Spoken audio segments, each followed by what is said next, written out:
Bonjour à tous, c'est un plaisir de vous retrouver dans ce énième numéro de l'invité du jour. Vous le savez, cette émission qui met en lumière le parcours exceptionnel d'hommes et de femmes qui font briller le continent par leur savoir-faire. Notre invité du jour est Henri-Joseph Koumba, cinéaste et réalisateur gabonais. Il est avec nous pour nous parler de l'évolution du cinéma gabonais et plein d'autres choses, notre invité du jour. Bonjour Henri-Joseph Koumba et bienvenue sur Gabon 24. Bonjour Sabrina, c'est un honneur que de me classer parmi cette catégorie de personnes. C'est plutôt un honneur pour nous de vous avoir sur ce plateau. C'est pas tous les jours qu'on vous voit sur les plateaux de télévision gabonaise. Oui, c'est vrai que j'essaye un peu, il y a une jeunesse qui est montante et qui a besoin de s'exprimer. Je pense qu'il faut laisser le message passer. C'est bien. Alors, en 1963, Henri-Joseph Koumba, le Gabon se frayait déjà une place dans l'environnement cinématographique mondial avec La Cage, un film qui est écrit par Philippe Maury et qui a d'ailleurs été nominé comme film d'Afrique noire à participer au festival de Cannes. Et qui a même failli.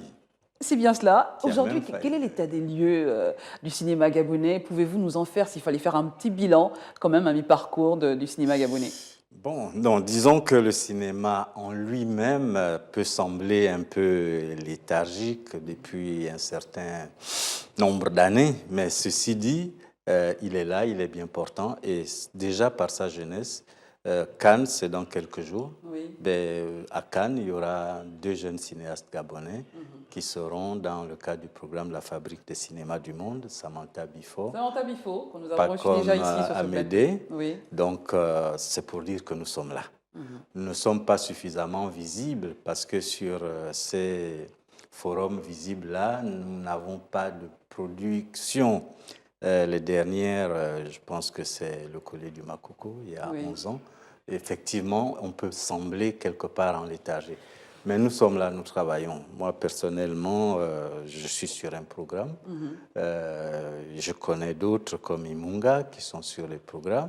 Mais à côté de ça, quand je parle des couilles de l'éléphant, du dolé, on tournait le Grand Blanc de Lambaréné, même en coproduction, on tournait peut-être tous les 2 ans. Or, aujourd'hui, il y a des tournages qui se font de façon concomitante. C'est vrai. Donc, il se tourne des choses. Soit nous n'en parlons pas assez, et à ce moment-là, je retournerai un peu la balle du côté des médias. Oui, on va partager les torts, 50-50. Ou alors, le public a peut-être une autre attente dont nous avons parlé, à savoir que le cinéma, dans l'inconscient de tout le monde, c'est quand même la salle de cinéma.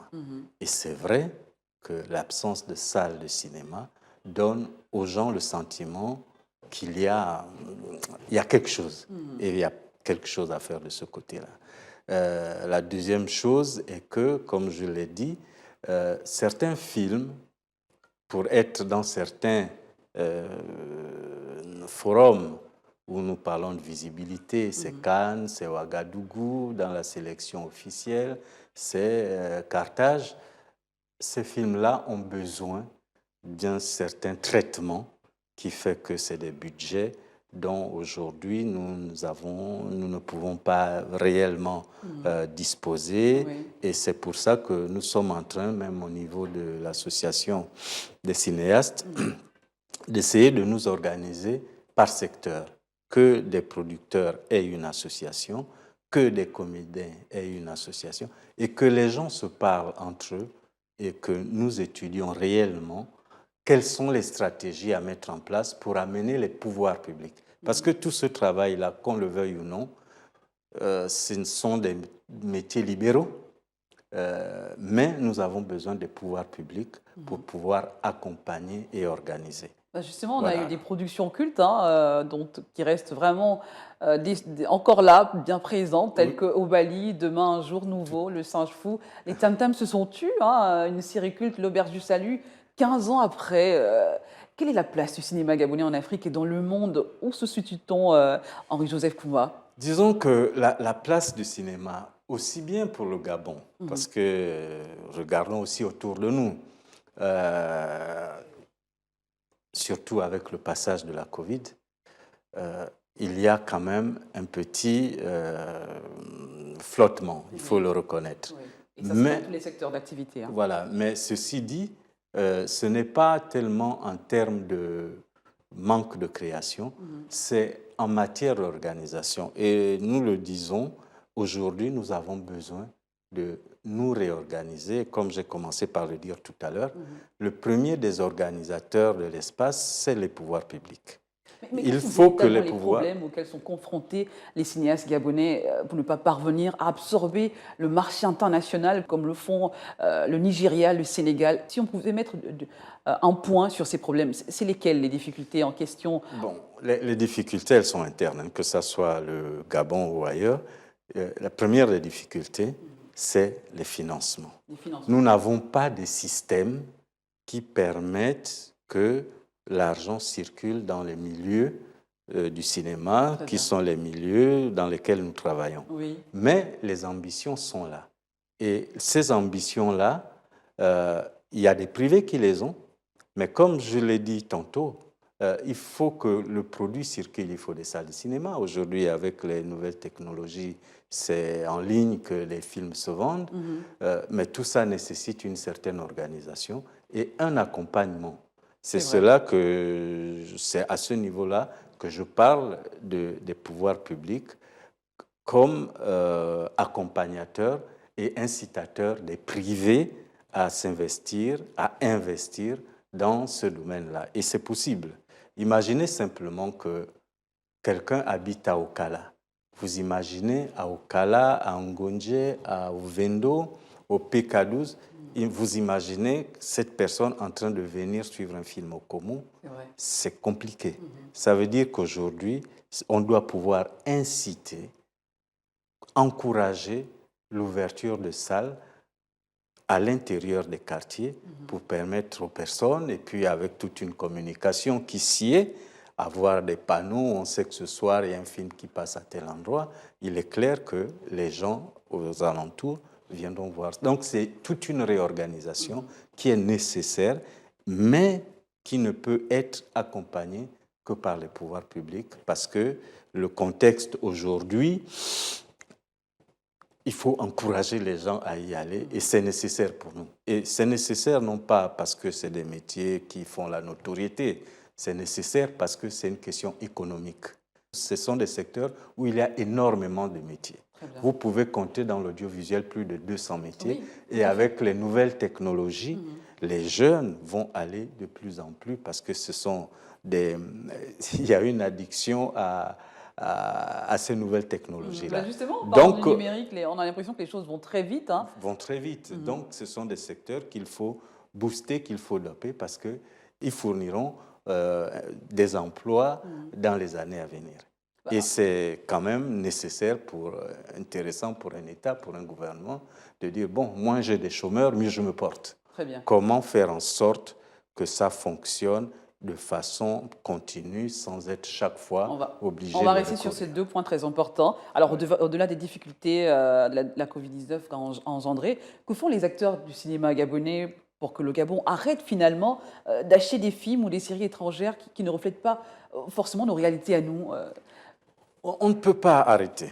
Croyez-moi, c'est une utopie d'imaginer qu'un pays surtout les nôtres, aura la production nécessaire pour se passer des productions venues des autres pays.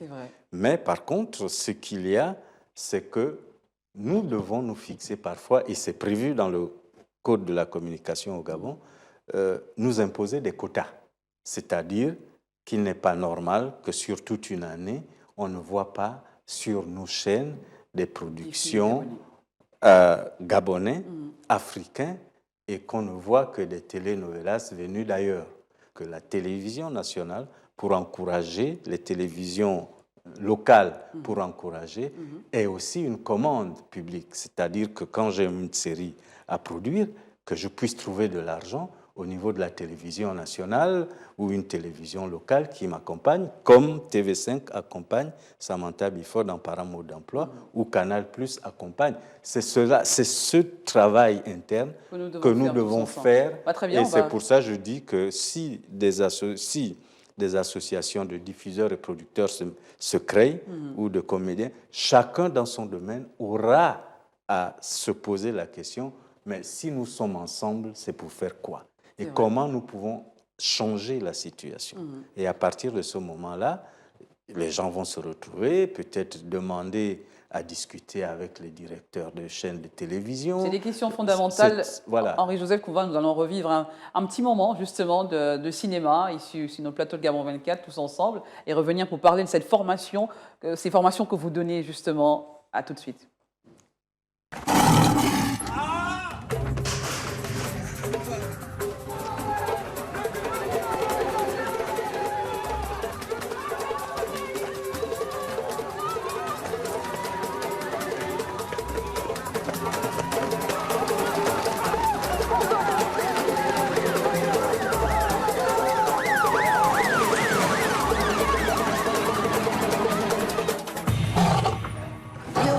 Léo, calme-toi. C'est moi, c'est Thomas. C'était la folie. Les passagers voulaient pas attendre.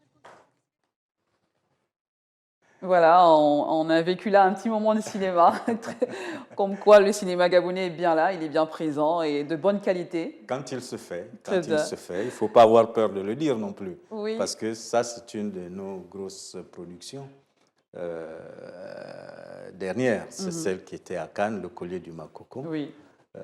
Alors, Henri-Joseph, nous arrivons quasiment au terme de cette émission. Vous êtes sur un projet en ce moment, celui des formations techniciens et de la communication et du cinéma. Cette initiative parle-t-elle d'un constat finalement? Il faut former et professionnaliser nos jeunes dans ce métier. Absolument, absolument. L'Institut Philippe Maury, qui est du groupe EM Gabon,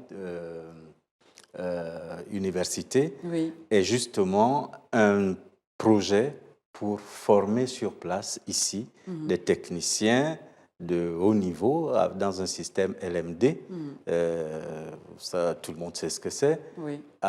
Formation diplômante, formation adaptée parce que ce que nous faisons là à l'IPEMAC est totalement pensé par rapport à nos propres difficultés que nous avons ici, c'est une très belle chose, qui ne correspondent pas toujours aux réalités des formations à l'extérieur. Donc, c'est notre objectif d'ici 2 ans. Je pense que nous verrons les premières sorties. Oui, une belle relève. Voilà, et nous préparons la relève. Une belle relève qu'on est en train de préparer. Comme je le dis, ce sont des métiers d'avenir. Oui. Et il est possible, nous avons ici sur place les personnels, parce que je ne suis la face visible de l'iceberg, mais derrière, c'est des professionnels de haut niveau dans la communication, dans le journalisme, dans l'audiovisuel et dans le cinéma, qui prodiguent des cours, et nous nous donnons progressivement les moyens techniques aussi qu'il faut pour que les gens aient une formation complète, pas que théorique, mais vraiment pratique, avec tous les moyens modernes. Merci beaucoup, Henri-Joseph Kouva, d'avoir été notre invité du jour. C'est un plaisir de vous avoir sur ce plateau. On espère vous revoir très bientôt. Le temps nous est imparti sur ce plateau ou sur un autre. Nous parler justement du cinéma gabonais. On voit que vous avez tant à dire quand même. Certainement. Mais merci beaucoup. Je remercie Gabon 24 pour cette invitation, alors que je tendance à les esquiver. Voilà, merci à vous également d'avoir été nôtre. Nous recevions à l'instant ce grand cinéaste et réalisateur gabonais, Henri-Joseph Kouva, qui est avec nous pour nous parler de l'évolution du cinéma gabonais et cette relève qu'il est en train de former en ce moment. À très bientôt, l'aventure se poursuit avec un nouvel invité sur Gabon 24 et restez en compagnie de nos programmes. À bientôt.